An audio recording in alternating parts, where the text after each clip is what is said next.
Do you have trouble sleeping and it's been a long time since you've gotten a good night's rest? You may be wondering if you have sleep apnea. Dr. Cynthia Crowder-Hicks is here to tell us what it is, its symptoms, and more. She's a pulmonologist and sleep medicine specialist and medical director of Mobile Infirmary's Sleep Lab.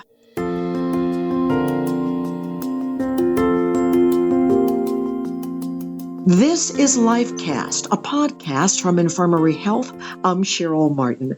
Dr. Crowder-Hicks, delighted to have you on to discuss sleep medicine and specifically sleep apnea. Hello, and thank you for having me. I'm very happy to be here. First of all, what is sleep apnea? Obstructive sleep apnea is a very common disease, and it is more common because of obesity. And what happens when we go to sleep is that our muscles tend to relax, and that can cause a collapse of the airway during sleep. In doing so, it minimizes our oxygen flow, and that causes the body to have an extra level of stress. And that can lead to consequences that affect not only just our sleep, but it can affect our brain, our heart, and our overall muscle function. So, how would a person know that they possibly have sleep apnea? Cover all the symptoms or the majority of the most popular symptoms. And most of the time, patients are unaware that they have sleep apnea. They often present because someone else complained about the symptoms. So typically, if we get complaints, they're of noises. So many times, patients come in because someone complained of them snoring. Someone complained that they have extra movements in sleep or that their sleep is extremely restless. Patients tend to come in because they feel tired or sleepy during the day. They complain of extra symptoms of fatigue and they don't understand why. Ultimately, they can have a variety of symptoms as well, including morning headaches, awakening frequently during the night to use the restroom, and just overall not feeling rested despite sleeping for long periods of time. And those are the bigger complaints that you see. So, how is sleep apnea diagnosed? Sleep apnea is typically diagnosed in a sleep lab in which you come and do a sleep study. We have two ways in which we do it. One is in a sleep lab, and the other one is with an unmonitored portable home sleep test. If we do an in laboratory test, that means that you come to the hospital or to a facility in which you would spend the night. Most of the time, it looks more like a hotel environment, and you will have a bed, a television, and your own personal space to kind of go around. We put wires and glue in the head, on the face, on the chin. We put belts around the chest and belly and wires on the leg, and we monitor those rhythms. In lab tests, we're monitoring your brainwave activity. We monitor your breathing rate. We monitor your chest rise and fall, as well as any limb movements that may occur during the night. And that will tell us if, in fact, you stop breathing during the night. If we were to do a non-monitored test, you still have some of the same procedures, including oxygen levels, a chest belt so that we can monitor your chest rise and fall, as well as a cannula in the nostrils to determine if your flow is limited. And with those particular tests, we don't monitor your brainwave activity, so it's a little bit more challenging to determine if you're awake versus asleep. So, why would one choose one over the other?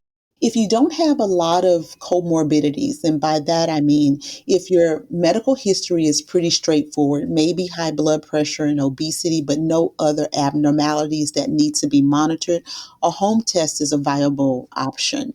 And it has limited belts, and you must be able to follow directions and be able to apply the equipment. But what you'll find is that if you have a straightforward history, it can give us a good estimate of the severity of sleep apnea. It does underestimate it by about 20%, but if you have a good index of suspicion with either moderate to severe disease, we tend to get better results. If you have things such as heart failure, abnormal heart rhythms, recent strokes, or strokes with a deficit, we often choose an in laboratory test because the type of respiratory events may be a little different, in addition to the fact that we want to be able to monitor your heart rhythm during the entire test. And the laboratory test that you mentioned, is that what a sleep study would be like at the sleep lab at Mobile Infirmary? Yes, it is. Our room looks just like a hotel. I tell people you'll come in with a queen size bed, a flat screen TV, a table, a chair, and your own private bathroom. So it's a very nice setting. We don't feed you. That's the only thing that's a drawback. You put the wires on you and we watch you sleep. And it's very comfortable. It is different though. I tell everyone it is a test. And so everybody has a level of discomfort and a little apprehension about a test itself, but we try to make the environment very relaxed so that we can get the best possible results.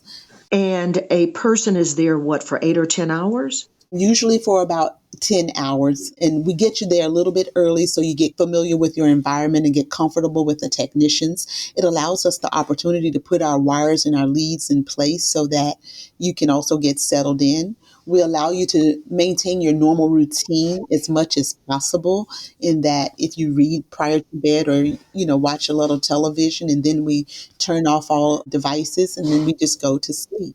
Now, who is more at risk for sleep apnea? Those who are at risk for sleep apnea are those who are considered obese. And they're considered this because that decreases the size of the airway. So those with a thicker neck, males are more at risk than females, but postmenopausal females are also at increased risk. Minorities carry a higher burden of sleep apnea as well. And we see the incidence of sleep apnea increasing mostly due to obesity. Those are the main people who are at risk of sleep apnea. So, is sleep apnea considered dangerous? Yes, it is. I like to tell everybody that it's never good to stop breathing. Okay? If we deprive our brain of oxygen, we call that a stroke. And if we deprive our heart of oxygen, we call that a heart attack. And it's ultimately an imperative that we have blood flow and oxygen flow 24 hours a day. If we constantly interrupt our oxygen flow at night, we're slowly damaging these organs. And that's what leads to the long term damage. It is definitely a difficult thing. It's almost like you just constantly peel away layers of protection. We're supposed to get 7 to 8 hours of sleep per day. If we, during that 7 to 8 hours, are not breathing effectively, we're damaging our body over time. Not only are we sleep deprived because we wake up frequently during the night, but we're also sleep deprived because our brain is not getting the rest that it needs. Our heart is working harder than it should. And our body is also more active when it is having periods of stress. Our blood sugars are rising because of the stress. And this is all the ingredients that lead to heart disease, heart blockages, and abnormal heart rhythms, and to strokes and dementia. And that's one of the bigger reasons why we want to treat sleep apnea sooner rather than later. So, once someone has gone through the sleep lab, what therapies, what treatments are available for sleep apnea? And treatment, number one, should always include lifestyle changes. And that includes monitoring your diet, increasing your activity, and allowing for weight loss, because that is the primary reason why we see sleep apnea. Other things that we can do is positional therapy. If, in fact, your sleep apnea is only observed when you're on your back, we can try methods of just sleeping on our side. CPAP, or positive airway pressure, is probably one of the most common and the most reliable therapy. And it is a process by which we put a mask on at night and we push air through the nose or the nose and the mouth. And it's designed to keep the airway from collapsing. It's like a pressure stent. If we can keep the airway open, sleep becomes more sound, more refreshing, and less stressful. And ultimately, that is what controls the sleep apnea. It decreases the amount of pressure that we have on the heart and all. For some with mild sleep apnea, we have used devices such as an oral appliance, which actually keeps the tongue from sliding back at night. And they have new devices out called a hypoglossal stimulator, it's called the Inspire, but it's a stimulator or a pacemaker for your tongue. If your tongue relaxes and cuts off the airflow, if I can stimulate the tongue during the night, it allows for the airway to remain open as well. And these newer devices are a little bit more invasive, but they have been shown to be very effective for a certain set of people. That's great. Dr. Crowder-Hicks, anything else you'd like to share about sleep apnea or sleep medicine? I always say this, that when you're dealing with your sleep, it encompasses a third of your life. That's where we spend a third of our day. And so we want our sleep to be the most refreshing. And I always tell people that they shouldn't skimp on that. We make it to work on time. We make it to all of our destinations when we should. So we should try to focus on making it to bed on time and maintaining a good sleep environment. And in doing so, exercising daily, eating appropriately, all of those things not only help to control sleep apnea, but they help to create a better sleep process that will be beneficial down the line. And those are the things that help to improve our life quality, as well as decreasing the risk of injury and death. So, treating sleep apnea is very important. And I don't want people to ignore the complaints of others. And if they tell you that you snore or that you stop breathing, take it seriously, because we don't want to be getting into trouble down the line with other diseases. Most people who have been diagnosed with sleep apnea don't present until about 10 years after symptoms start. And so that's 10 years of damage that we can prevent. And those are the things that we want to treat sooner rather than later.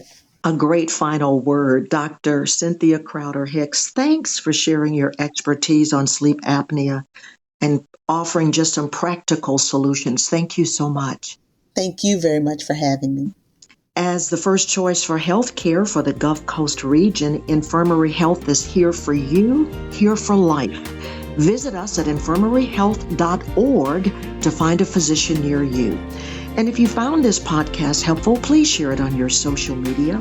You can also check out the entire podcast library for other topics of interest to you. This is LifeCast, a podcast from Infirmary Health. Thanks for listening.